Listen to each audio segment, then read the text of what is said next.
areas of London that you would more readily associate with celebrities, such as affluent Hampstead or funky Primrose Hill, Tom isn't the only star who's chosen to hang his hat there.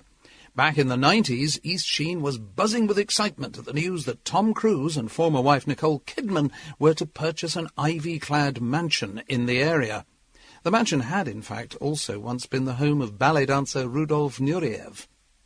These days, should you choose to sit and sip a latte in one of the local coffee shops, you might encounter 007 himself, Daniel Craig, veteran newscaster Sir Trevor MacDonald, or the BBC's political bloodhound Andrew Marr, all of whom are residents.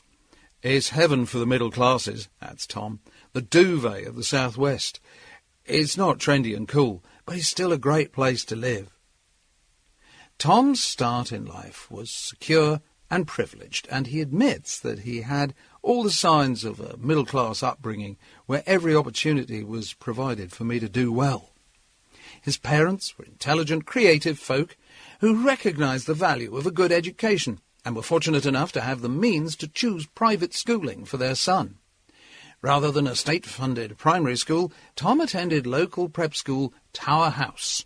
Situated close to Richmond Park, Tower House was founded in 1932.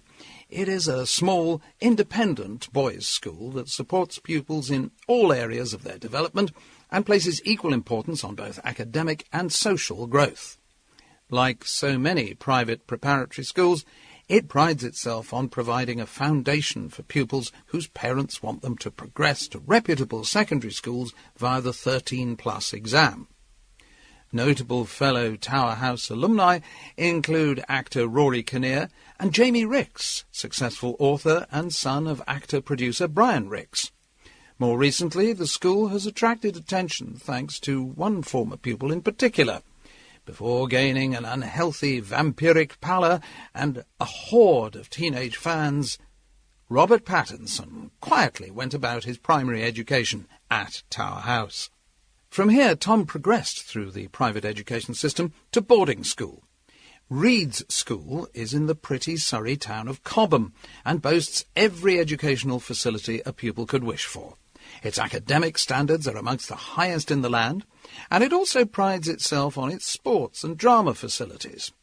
High achievers who have passed through its gates include former tennis champion Tim Henman and skier Louise Thomas.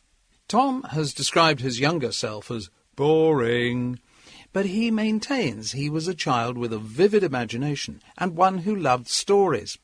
His lively mind was not always engaged in positive activity, though, and he has confessed that he learned the art of manipulation early on in life. His grandfather apparently recalls that he was a bit of a Walter Mitty character, meaning that he spent much of his time escaping the mundane reality of his own existence by inhabiting a world of fantasy, something Hardy would later indulge in through the medium of acting. Apparently, he also developed a keen sense of humour early on, a trait surely inherited from his comedy-writing father.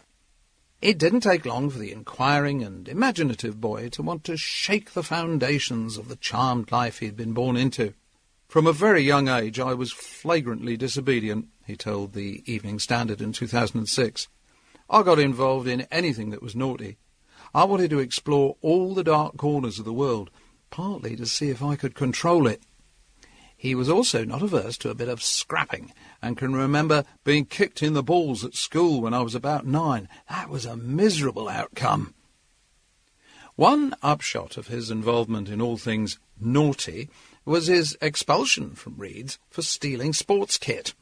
And although he left under a cloud, the school now seems proud to count Tom Hardy as one of its old boys, heralding him as one of their former pupils who now excel on the stage and screen. The expulsion didn't signal the end of Tom's school career, though. He went on to attend another exclusive educational establishment in the shape of the independent sixth form college Duff Miller in South Kensington, London. Private schools invariably channel pupils towards going on to further traditional academic pursuits, but this was something clearly not on Tom's agenda. He has admitted that he couldn't really get to grips with schoolwork and left school without any clear...